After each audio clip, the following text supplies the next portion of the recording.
Good evening, everyone, and thanks again for coming out. Today, we stand united.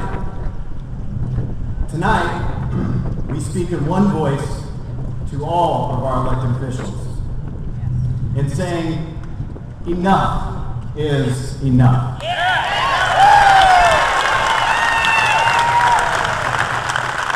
No longer will we sit by and allow you to diminish our freedoms through taxation, extreme regulation, and constant bureaucratic intrusion into our lives.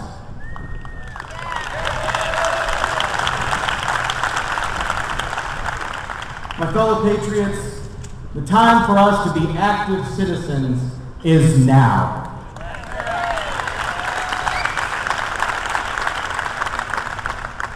From this day forth, we must hold our elected officials accountable and demand that they pay attention to us. Now, some will ask, how do we do that? We do this by staying vigilant and consistent in our phone calls, emails, letters to our elected officials. We do this by keeping the pressure on through tea parties and other organized protests, to let them know that we're watching and that we are concerned.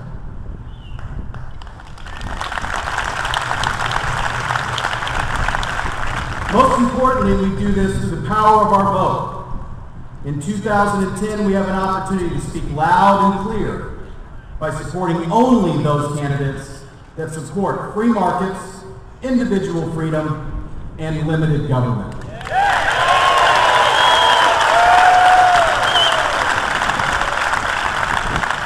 For the sake of our country and our very way of life, we must demand representatives that believe in these principles.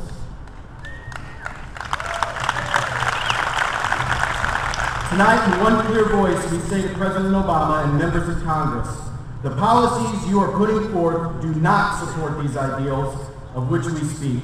Quite the contrary. Nationalized health care, bailouts, unprecedented government spending, and massive taxation fly in the face of individual liberty and economic stability.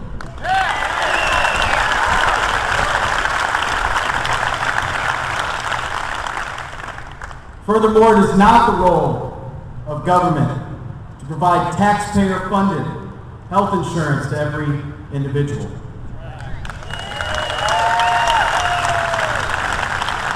It is not the role of government to tell us how to live our lives. We are free people.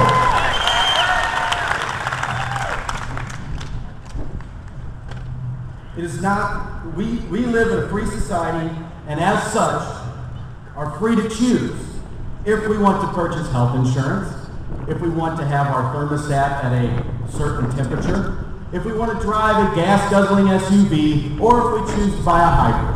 Those are our choices, and we'll make them. Thank you very much. Again, I say, enough is enough.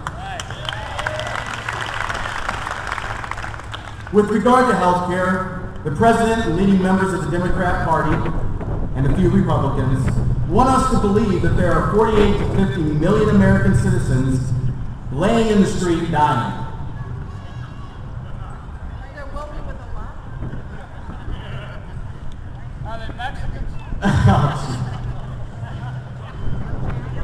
Similar to the failed stimulus, the President is telling us we must act now.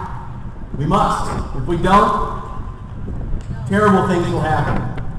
Talk about scare tactics. Well, where are these people that are laying in the streets dying? And if they are on the verge of death, why don't they go to the hospital for treatment? We all know that no one in this country is denied health care just because they can't afford to pay for it or because they don't have health insurance. We know that. There are two ways really to look at this, and well, let me back up. It seems to me that when President Obama and those who support health care are making this argument, the argument is really not whether or not the access is there, but who's going to pay for that health care? And it seems to me that the taxpayers are going to fit that bill for every person. A few nights ago, during another healthcare infomercial, President Obama told us a story about a college student who ended up with a $10,000 bill after receiving life-saving emergency surgery. Now, there are two ways to look at this. Supporters of socialized medicine will use this as an example to illustrate everything they believe to be wrong with our healthcare system. That is, the person shouldn't be responsible for paying for their service that they were provided. The other way to look at this is to point out something very positive about our healthcare system. This individual received life-saving emergency medical surgery with no insurance and without the ability to pay.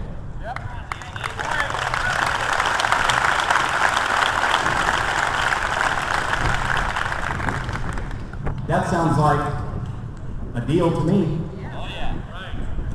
I think if it were me and I was in that situation, I would be thanking God that I was alive and worrying about the bill later.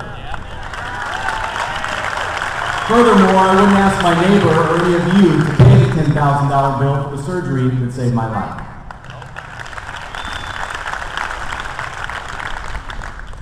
And finally, Mr. President, life is not fair. We all go through adversity. We all have challenges and obstacles to overcome.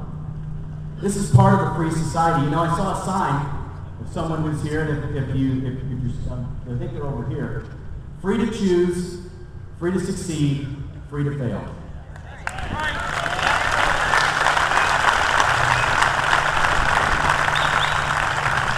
We have the freedoms in this country, but it doesn't come at a cost. And you know that if you're a veteran, or if you have a veteran in your family.